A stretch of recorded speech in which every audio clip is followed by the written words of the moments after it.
Assalamualaikum warahmatullahi wabarakatuh. Saudara-saudaraku, Bapak Ibu Kepala dan guru-guru madrasah rahimakumullah. Alhamdulillah ya, hari ini kita bisa bertemu lagi di channel ADRS Official. Nah, kali ini kita mau ngobrolin sesuatu yang jujur aja seringkali terasa berat, persiapan akreditasi. Nah, coba lihat ini. Pas pertama kali kita disodorin daftar dokumen kayak gini, apa yang dirasain? Pusing kan? Aduh, banyak banget butirnya. Ini semua harus disiapkan. Rasanya tuh kayak daftar tugas yang nggak ada habis-habisnya. Wajar banget kok kalau kita merasa terbebani. Tapi gimana kalau kita coba lihat semua ini dari sudut pandang yang sama sekali berbeda? Oke, ayo kita ubah cara pikir kita. Ini tuh bukan sekedar tumpukan kertas yang harus dikumpulin buat asesor. Coba bayangin deh, setiap dokumen ini tuh ibarat satu paragraf, satu kepingan bukti yang kalau kita rangkai, jadilah sebuah cerita yang utuh. Cerita tentang apa? Ya, cerita tentang dedikasi, tentang pertumbuhan, dan tentang semua keunggulan madrasah yang Bapak Ibu bangun setiap hari. Nah, dalam obrolan kita kali ini, kita akan susun cerita keren itu ke dalam 4 bab utama. Pertama, kita intip jantungnya sekolah, yaitu ruang kelas. Kedua, kita lihat buktinya, pertumbuhan siswa secara utuh. Ketiga, kita masuk ke dapur pacunya lewat operasional sekolah. Dan yang terakhir, kita bedah fondasi dan masa depannya melalui sumber daya dan visi. Siap? Oke, kita mulai dari bab pertama, ruang kelas. Ini dia nih, pusat dari semua cerita kita. Disinilah keajaiban belajar itu terjadi setiap hari. Jadi, gimana cara kita menceritakan apa yang sebenarnya terjadi di dalam kelas? Tentu bukan cuma pakai daftar hadir kan? Kita tunjukkan dong, lewat video, diskusi siswa yang aktif. Nah, ini langsung kena ke butir satu. Kita perlihatkan resep mengajarnya, yaitu modul ajar yang terstruktur. Kita lampirkan juga hasil-hasil formatif, kayak tugas atau kuis harian dari butir 3, yang menunjukkan kalau proses belajarnya itu beneran jalan. Bahkan catatan supervisi kepala madrasah ke guru, sesuai butir 5, itu cerita kuat tentang adanya pembinaan yang berkelanjutan.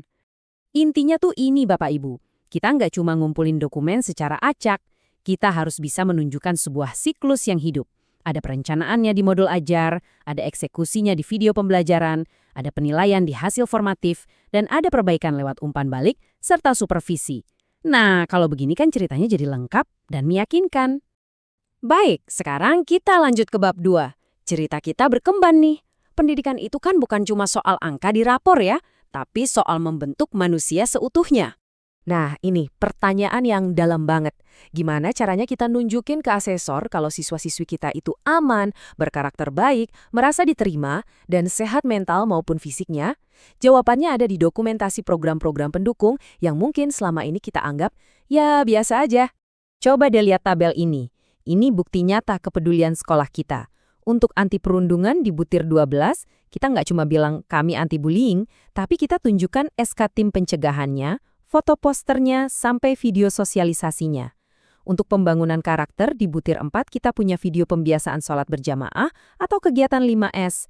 Semua ini bercerita tentang lingkungan sekolah yang positif dan suportif. Dan coba perhatikan deh, betapa spesifik bukti yang diminta. Di sebelah kiri, untuk inklusi di butir 11, yang dicari itu SOP dan dokumentasi kegiatannya. Sementara di kanan, untuk anti perundungan di butir 12, buktinya lebih ke SK TTPK dan poster. Masing-masing ini menceritakan fokus yang berbeda dari kepedulian sekolah kita. Menceritanya nggak berhenti di situ.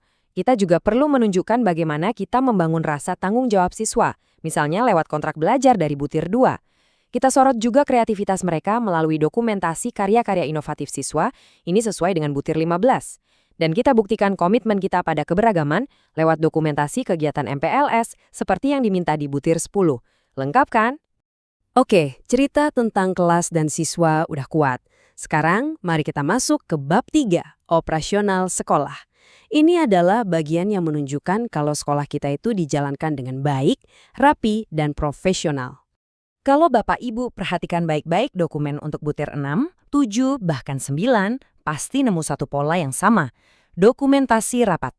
Mau itu rapat sosialisasi visi misi, rapat penyusunan arkas, atau rapat evaluasi kurikulum. Jangan anggap ini beban administrasi ya. Justru ini adalah bukti paling kuat yang menunjukkan kalau sekolah kita dikelola secara bareng-bareng dan transparan. Biar gampang, ingat aja siklus 4 langkah ini. Tiap kali ada rapat, pastikan 4 hal ini ada. Undangan sebagai bukti kita merencanakan, daftar hadir sebagai bukti siapa aja yang ikut, notulen sebagai bukti apa yang didiskusikan, dan yang paling penting, RTL, rencana tindak lanjut. Ini bukti kalau rapat kita itu bukan cuma omong-omong, tapi benar-benar menghasilkan aksi nyata. Simple, tapi sangat kuat. Kita sampai di bab terakhir dari cerita kita, Bapak Ibu. Bab 4 ini adalah tentang fondasi fisik sekaligus visi masa depan madrasah kita. Ini soal menyediakan lingkungan yang aman, layak, dan selalu mau berkembang. Di sini, buktinya harus nyata dan jelas. Data Sarpras di Dapodik harus sesuai kondisi real, itu permintaan butir 8. Terus, adanya SOP P3K dan mitigasi bencana dari butir 13 menunjukkan kita serius soal keselamatan. Adanya MOU dengan Puskesmas makin memperkuat cerita itu. Dan tentu saja, sertifikat pelatihan guru dari butir 5 ditambah catatan pengembangan kurikulum dari butir 9, ini semua menceritakan bahwa sekolah kita itu nggak diam di tempat, tapi terus belajar dan berbenah. Jadi, ketika kita gabungkan keempat bab tadi, kita nggak lagi lihat ini sebagai dokumen yang terpisah-pisah. Yang kita lihat adalah sebuah narasi yang utuh, sebuah cerita tentang madrasah yang hidup di dalam kelas, peduli pada setiap siswanya, dikelola dengan profesional, dan punya fondasi yang kokoh untuk masa depan. Jadi, nanti saat Bapak dan Ibu kembali berhadapan dengan tumpukan dokumen itu, coba deh tanyakan ini pada diri sendiri. Ini bukan cuma kewajiban, ini adalah kesempatan. Kesempatan untuk menceritakan semua kerja keras, semua dedikasi, dan semua pencapaian luar biasa dari madrasah Anda. Pertanyaannya sekarang adalah, kisah sehebat apa yang akan dokumen Anda ceritakan? Terima kasih banyak atas perhatiannya. Mari kita tutup pertemuan ini dengan doa kafaratul majlis. Subhanakallahumma wa bihamdika asyhadu an la ilaha illa anta astaghfiruka wa atubu ilaik. Wassalamualaikum warahmatullahi wabarakatuh.